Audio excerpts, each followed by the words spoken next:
Hello gamers and gamettes, what is going on? My name is Tanek127 and welcome back to another video. And guys, today we are going to be talking about a game that I've been wanting to discuss with y'all for a couple weeks now, and that is Wild Hearts. Now, a disclaimer, this video is not sponsored, but I did attempt to reach out to the developer to do sponsored content for this game. Just want to be 100% transparent with you guys. I believe you guys trust me when it comes to sponsored content by now. So, even if it was sponsored, you wouldn't have anything to worry about with my opinion or anything. And there's a reason I really wanted to talk about this game and feature this here on the channel. I actually just went and bought it a couple weeks ago for myself and my fiance. And we've been playing with my son a lot too. And we've been having a ton of fun with this game. And the reason I wanted to talk to you guys about Wild Hearts is because it's reminiscent to a lot of other games out there, especially one I have featured here on the channel multiple times. I haven't brought this game up in 2023 yet because I'm not really too happy with the current state of it, but that game is Dauntless. Now, a lot of you guys have suggested that I play Monster Hunter Rise.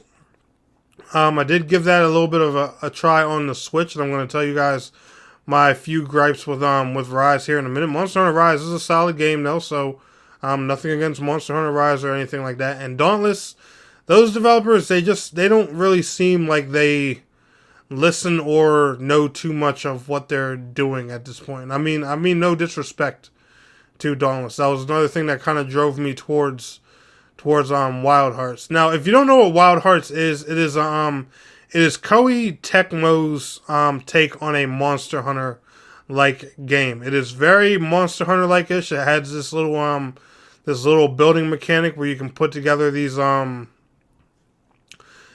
different statues and like all kinds of different building blocks to help you with combat and things like that. There's some additional mechanics in here, but in so many words, it's a different developer's take on Monster Hunter. It's actually published by EA. I know that might put a sour taste in some people's mouth, but so far, the game's been pretty solid. They've done a pretty good job publishing it all around. It's your typical retail game. I believe it's either $59.99 or $69.99. It is next-gen exclusive, so you can only play this on PlayStation 5, Xbox Series X or S, and PC. I do not believe this is available on the last-gen consoles. But the cool thing about this game is it has 100% crossplay. Now, I know a lot of you will hear me say that, and you'll be thinking, well, Tanek, Dauntless does too. Dauntless has had crossplay for a while. Yes, and I'll applaud Dauntless. Dauntless even actually has cross-progression. However, my beef with Dauntless is Dauntless just doesn't know what it wants to be. And when it first came out on console, it was good. Every season they would release, some new behemoths, a new pass with cosmetics, all the good stuff. They would slightly increase the power levels and things like that, give you some better gear. But now they take the game and throw it in 9 million directions. And, the direction and where it's going and how it's heading, I don't know. I understand they got lots of ideas, but at the end of the day, it's a monster hunting game. What we want is more and harder beasts to fight and better and cooler gear to obtain. It's really not a difficult formula. Monster Hunter seems to understand that. One reason I did wait a little bit to talk about Wild Hearts is because they actually just released their first piece of new additional content. They added another monster to the game, so Wild Hearts technically has some more endgame content for you to do. And guess what they released? A brand new monster that gives brand new gear. Nice and simple. What us Monster Hunter like fans love.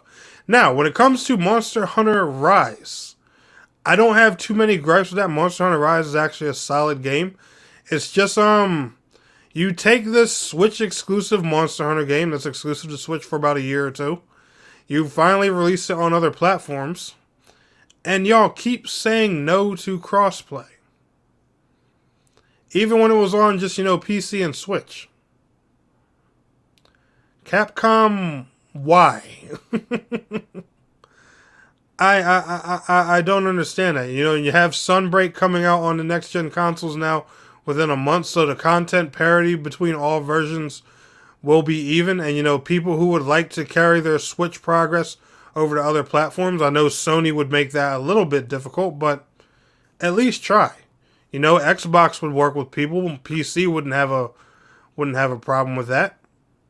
But Capcom's not even giving that a look. Now, if they go ahead and consider it and they surprise us eventually and add crossplay and even cross progression into Monster Hunter Rise eventually, then my apologies for people who watched this video late. But as of right now, they haven't done that. They don't plan on doing it. And, you know, it's just the game's different on every single platform. When you could, you know, take a online action RPG like Monster Hunter and make one big social experience on one game. Why would you not want to do that? Now, Wild Hearts, they knew this from the beginning, and they decided to capitalize on this. Crossplay is nice and simple on here. It's literally as simple as making a room and having your friends look up that room and using a password like you would in a Souls game or something like that. The monsters in here are really challenging. There's great weapon variety. The game does have some performance issues. I can definitely tell that this is this developer's first time doing something like this. There are some frame dips here and there. One thing I have heard is the game does run a little bit better on consoles than PC. I'm sure that probably depends on your rig graphics card and what you have set up and stuff like that. I'm just saying I hear less performance complaints about Wild Hearts on console than I do on PC. Every time I see complaints, it's always a PC player. I'm just throwing that out there. You know, no kind of console versus PC nonsense. But this game, guys, I've been having a lot of fun, and there's just, you know, there's so much to do in here. There's, you know, a pretty big story involved in it. Like I said, there's lots of different creatures to hunt. There's brand new mechanics that haven't been in Monster Hunter like games before, and this one, guys, if you're looking for something that's, you know, like a breath of fresh air compared to games like Monster Hunter and Dauntless, I would definitely give this a shot. Now, I've spent a good portion of this video talking about, you know, my gripes with the other two obvious titles, Monster Hunter and Dauntless. I don't hate or really dislike either of those games. I just don't agree with the moves that they're making in certain areas. And I figure, you know, Wild Hearts is the new kid on the block. He comes here and he literally just nails everything that those two games should be doing. Hey, Dauntless, they don't know what they want to be, so we're going to make sure we know we want to be a Monster Hunter style game. And Monster Hunter itself doesn't want to implement crossplay, so we'll make sure players can all play together. And we will make it a next-gen experience, so performance isn't too bad of a problem. Unfortunately, you know, there are some hiccups here and there. Just want to give you guys a heads up about that. But, you know, I'm just saying, this is one time where I think the new kid on the block is going to thrive over the other two. Just because, you know, they looked at the mistakes of the other two games and they decided, hey, you know, I want to do it right. But let me know how you guys are feeling, and if you've checked out Wild Hearts, down in the comments below. Anyway, y'all enjoyed today's video? Smash that like button. I will see y'all in the next one. Peace out. Have a good one.